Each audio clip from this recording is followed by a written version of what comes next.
Es ist der einzigartige Charme der Region an der Nordsee, der Ostfriesland so faszinierend macht. Weite Landschaft, die Nordsee, interessante Städte, hübsche Dörfer, Strand und Seehäfen. Das ist es, was wir suchen. Unsere Rundreise über die ostfriesische Halbinsel führt uns zunächst ins Fenjaland, die Landschaft in und um Großfehn.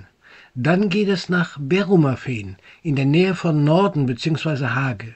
Die nächsten Stationen sind Bensersiel und die nur wenige Kilometer entfernt liegende Stadt Esens. Es folgen der Kutterhafen von Neuharlingersiel und der historische Hafen von Karolinensiel. Weiter geht es an der Küste dann nach Halesiel.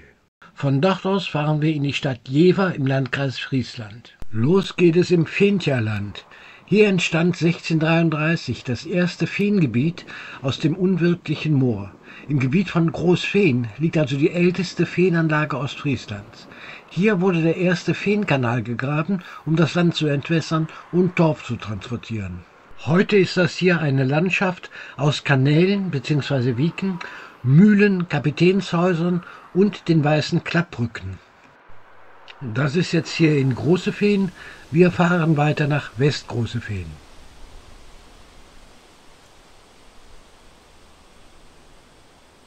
Diese Mühle steht in Westgroßefehn, eine zweistöckige Galerie-Holländer-Windmühle, Ende des 19. Jahrhunderts gebaut. Gegenüber, das ist der zentrale Kanal.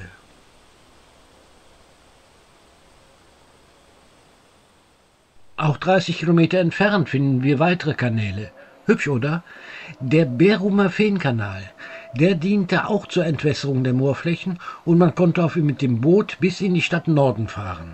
Wir sind jetzt hier in der Nähe der Stadt Norden, im Dorf Berrumerveen. Knapp 800 Einwohner leben hier. Der Ort gehört zur Gemeinde Großheide. Hier war ein Moorgebiet, das Berrumfehner Moor. Um Torf abzubauen, hat man hier Feenkolonisten angesiedelt.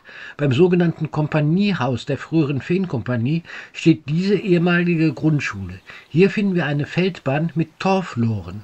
Damit wurde der abgebaute Torf zu den Booten auf dem Kanal gebracht, die dann in die Stadt Norden fuhren. In der ehemaligen Grundschule ist das Wald- und Moormuseum Berrumerveen eingerichtet. Das wurde nach Umbau 2024 neu eröffnet.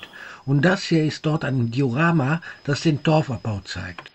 Ansonsten geht es im Wald- und Moormuseum Berrumerveen um die Natur, vor allem um die Tierwelt hier im Moorgebiet bzw. dem Waldgebiet, was hier entstanden ist.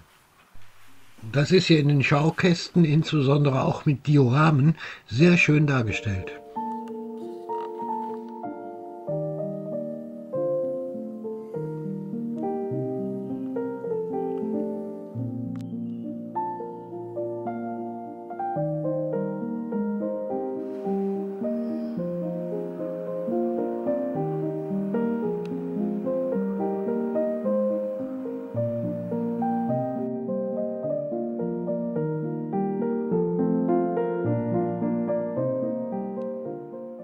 –30 Kilometer entfernt liegt die Stadt Esens, die Bärenstadt, weil sie einen Bären im Wappen hat. Wir sind schon öfter hier gewesen, kommen immer wieder gerne hierher. Das ist der hübsche Marktplatz mit Rathaus, Kirche, kleinen Geschäften und einigen Restaurants.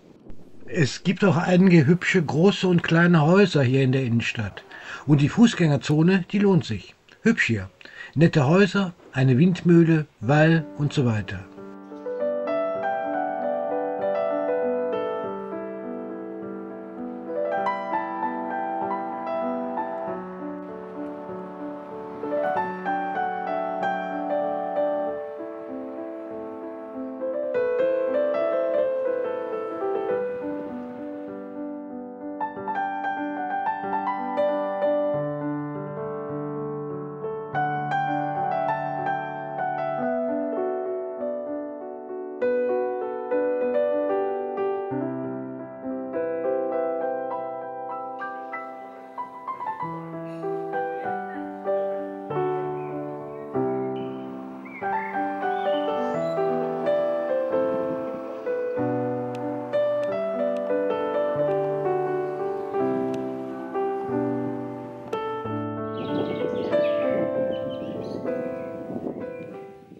Auch außerhalb von Esens findet man Gasthäuser.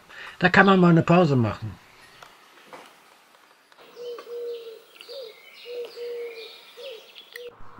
Immer wieder schön ist es in Bensersiel, das zu Esens gehört.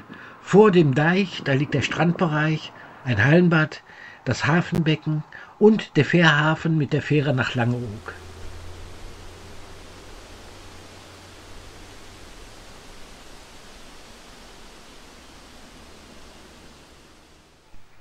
Das ist das Strandportal, der Eingangsbereich zum Strand, zum Abenteuerland und zur Nordseearena. Strandkörbe kann man hier natürlich auch mieten. Und dann gibt es noch den großen Strand und natürlich die Nordsee.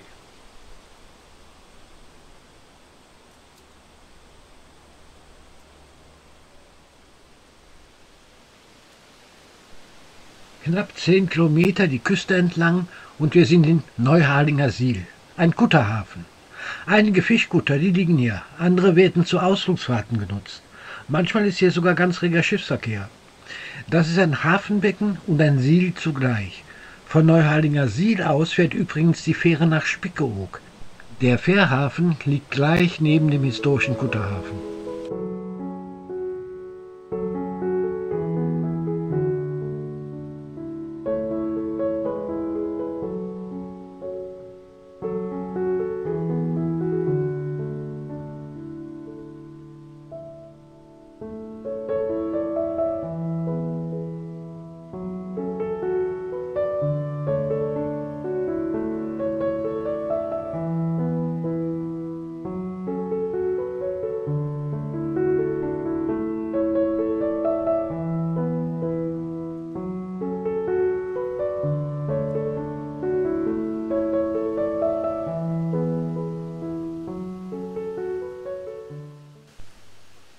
Und das ist eine wahre Perle an der Nordseeküste. Carolinensiel, der Museumshafen. Wir sind jetzt auch noch 2 Kilometer von der Küste entfernt, aber Carolinensiel lohnt immer. 1730 hatte man Carolinensiel als Sielort gegründet. Damals war die Küste noch hier, gleich an der Hafenausfahrt. Hier läuft übrigens die sogenannte Goldene Linie lang, die Ostfriesland von Friesland trennt. An der heutigen Hafenausfahrt, da war früher der Deich. Das hier nämlich war ein Sielhafen. Früher lagen hier viele Handelsschiffe. Es war hier ein ziemlich reger Schiffsverkehr. Aber da der Hafen verlegt wurde, nämlich nach Hadesiel an der Küste, war der Hafen wertlos und man schüttete ihn zu. Erst 1987 hat man das Hafenbecken wiederhergestellt und den Museumshafen angelegt. Hübsche alte Boote liegen hier.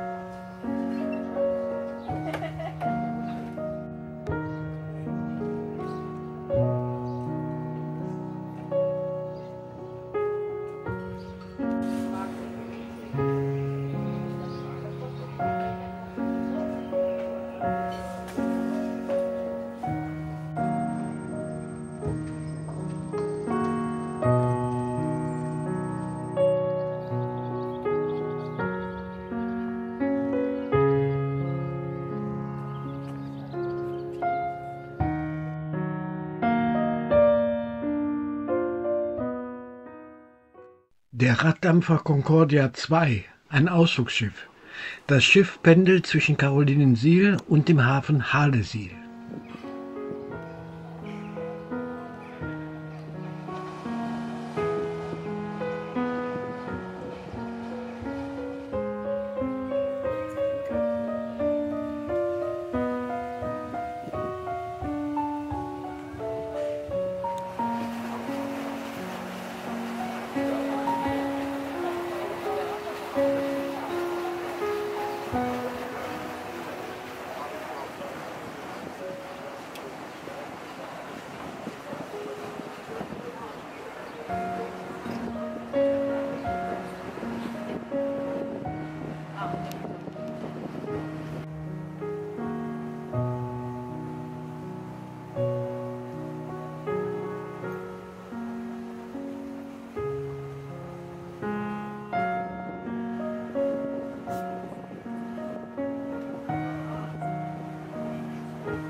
Harlesiel. Hier fließt die Harle in die Nordsee. Da hinten sieht man das Mündungsschöpfwerk, dort am Deich. Hier wird mit Hilfe einer Pumpe sogenanntes Entwässerungswasser in die Nordsee gepumpt. Und hier fährt die Concordia 2 wieder zurück in Richtung Karolinensiel.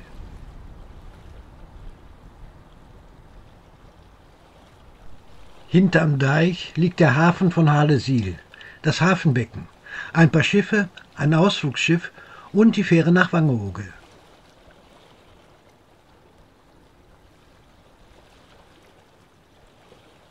Hier hat man einen Strand angelegt, eine schöne Anlage. Stellplätze für Wohnmobile gibt es, ein Restaurant und eben den Strand.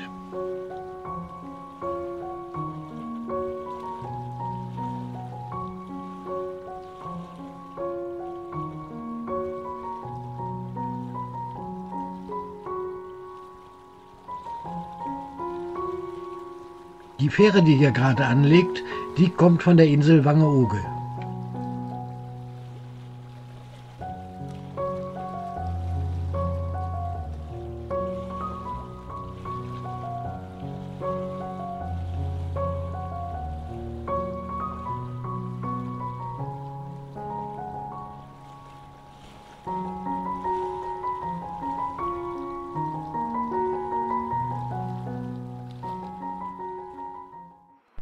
Wir fahren 20 Kilometer landeinwärts und kommen in die Stadt Jever. Das ist das Schloss Jever. Ja, hier gibt es einiges zu sehen. Von hier aus gehen wir in die Altstadt, ins Stadtzentrum. Jever, das Bier dürfte jeder kennen. Wir sind hier im Landkreis Friesland, im Jeverland, dem nordöstlichen Teil der ostfriesischen Halbinsel.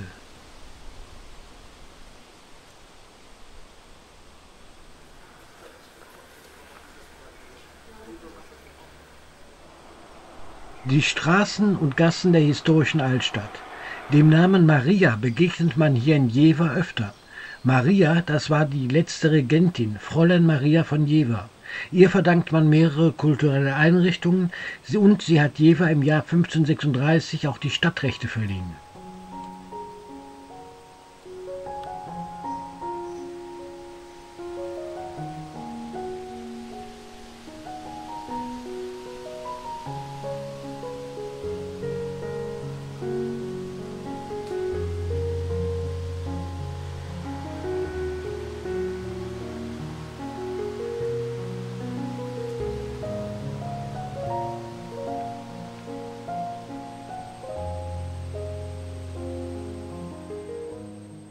Ja, das war's von der ostfriesischen Halbinsel. Es gibt viele interessante Orte, die man besuchen kann.